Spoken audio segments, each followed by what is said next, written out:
bunga bambu ini juga bisa digunakan untuk menghilangkan kekuatan gaib negatif daripada orang lain. Lintang-lintang wengi. Assalamualaikum warahmatullahi wabarakatuh. Salam sejahtera untuk kita semuanya. Rahayu, rahayu, rahayu. Pada kesempatan kali ini saya akan membahas tentang keajaiban dan juga kegaiban kembang pring. Nah, jadi bunga bambu atau kembang pring, ya, kalau Jawa itu namanya kerosak, ini juga mempunyai daya tuah secara alami. Dan kembang pring ini sebenarnya juga sangat langka. Ada tetapi juga jarang sekali. Dan biasanya bambu-bambu yang berbunga itu umurnya sudah ratusan tahun. Jadi memang sangat jarang. Nah, bambu sendiri ini jenisnya juga macam-macam. Ada yang bambu wulung, ya, itu juga ada yang berbunga.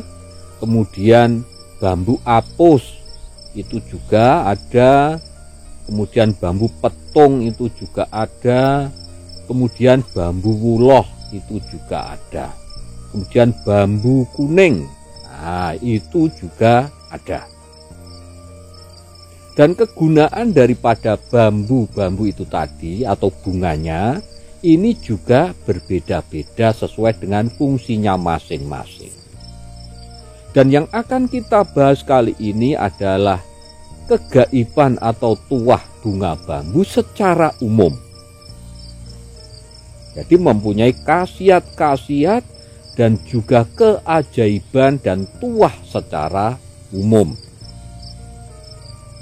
Yang pertama adalah sebagai penangkal energi negatif. Jadi bunga bambu itu bisa digunakan sebagai penangkal energi negatif. Seumpama panjenengan itu dikirim hal-hal yang sifatnya gaib tetapi negatif, dengan mempunyai bunga bambu atau kembang pring ini, itu juga bisa digunakan untuk menolaknya. Nah, ini salah satu kegaiban dan juga keajaiban daripada bunga bambu. Kemudian yang nomor 2, bunga bambu ini juga bisa digunakan untuk kekuatan. Jadi orang yang biasa memakai atau membawa bunga bambu itu kalau bekerja itu tidak gampang capek atau tidak gampang lelah. Nah, ini khasiat yang nomor 2. Jadi sebagai kekuatan atau menambah kekuatan dan juga stamina. Nah, ini. Kemudian khasiat yang nomor 3 atau tuahnya bunga bambu ini juga bisa digunakan untuk menghilangkan bisa. Ya. Bisa, tapi bisa yang sifatnya ringan, ya, seperti kalau jengking, seumpama panjenengan itu digigit kolo jengking, kemudian kelabang, lipan, nah semacam itu, atau ular tetapi yang bisanya tidak ganas sekali, itu juga bisa digunakan untuk menetralisir racunnya atau bisanya itu tadi. Nah, caranya itu bisa panjenengan gerus, ya, bunga bambu itu panjenengan gerus sampai lembut sekali, kemudian panjenengan taburkan di yang digigit itu tadi, yang digigit ular itu tadi. Nah, Atau juga bisa panjenengan rendam ya bunga bambu itu di air, kemudian airnya nanti ditaruh atau diusapkan ke yang digigit ular itu tadi. Nah, itu bisa hilang, bisanya bisa netral kembali. Nah, itu manfaat yang nomor 3. Kemudian manfaat yang nomor 4, bunga bambu ini juga bisa digunakan untuk menghilangkan kekuatan gaib negatif daripada orang lain. Jadi contohnya begini, seumpama ada orang lain itu yang mempunyai energi negatif, itu kalau panjenengan pukul dengan atau disabet gitu ya, dengan bunga bambu itu tadi, itu kekuatan gaib negatifnya itu bisa hilang. Tetapi memang tidak permanen hilangnya, hanya sebentar. Ya kurang lebih 8 jam lah, kurang lebih sampai 10 jam. Nah, itu nanti bisa balik lagi. Tetapi itu bisa digunakan memang. Itu untuk menetralkan atau menghilangkan kekuatan gaib yang negatif dari orang lain. Nah, ini khasiatnya yang nomor 4 itu.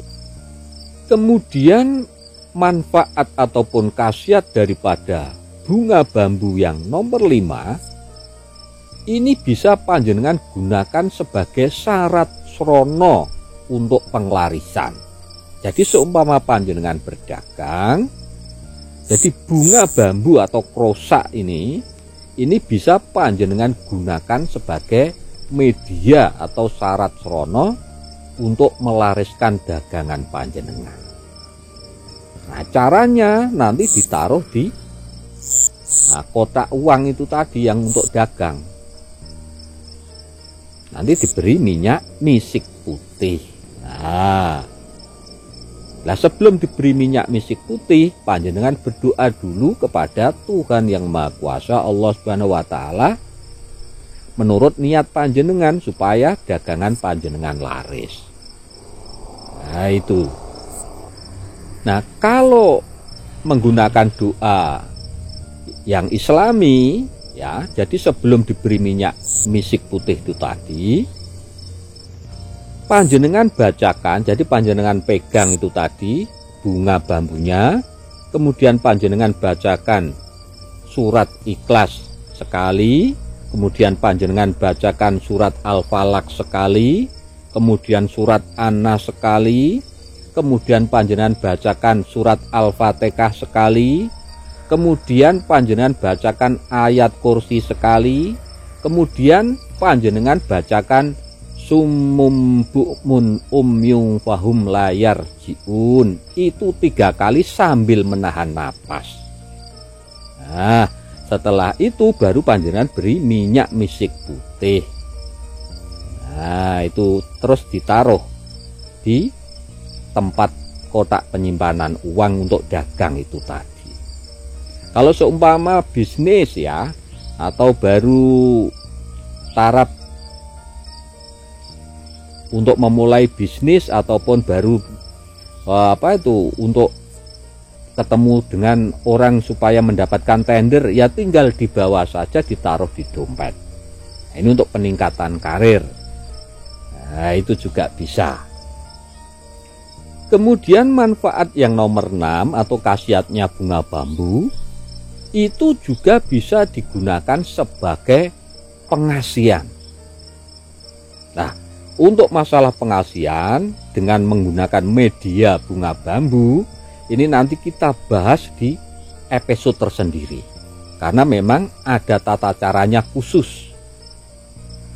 Nah, itu yang ke-6 untuk sarana pengasian. Kemudian manfaat atau khasiat bunga bambu yang nomor 7 itu bisa digunakan untuk meningkatkan karisma atau kewibawaan. Nah, itu juga bisa. Kemudian yang nomor 8 khasiatnya itu juga bisa panjenengan gunakan untuk mengundang burung walet. Nah, ini juga bagus. Jadi seumpama panjenengan itu mempunyai usaha burung walet, ya, ini juga bisa menggunakan media syarat srana burung walet ini tadi untuk mengundangnya dengan menggunakan bunga bambu ini. Nah, caranya ya setelah diberi doa, diberi minyak tadi, tinggal dipasang saja di tempat panjenengan usaha itu tadi. Nah, itu bisa panjenengan gunakan. Kemudian khasiat yang lain atau kegunaan yang lain daripada bunga bambu atau kembang pring ini juga bisa panjenengan gunakan untuk menajamkan insting panjenengan. Jadi kalau sering menggunakan atau sering membawa bunga bambu, ini bisa menajamkan insting panjenengan. Jadi seumpama panjenengan berbisnis, ini kira-kira nanti yang akan naik, ini nanti apa, yang akan berhasil untuk usaha ke depan apa. Nah, itu insting panjenengan akan tajam. Nah, itu beberapa manfaat atau khasiat dan kegaiban daripada bunga bambu atau kembang pring.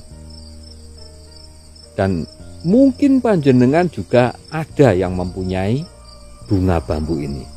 Monggo panjenengan tulis saja nanti di kolom komentar. Demikian bahasan kita kali ini. Mudah-mudahan bisa menambah wawasan, juga bisa menambah pengetahuan bagi kita semuanya. Dan sekali lagi terima kasih.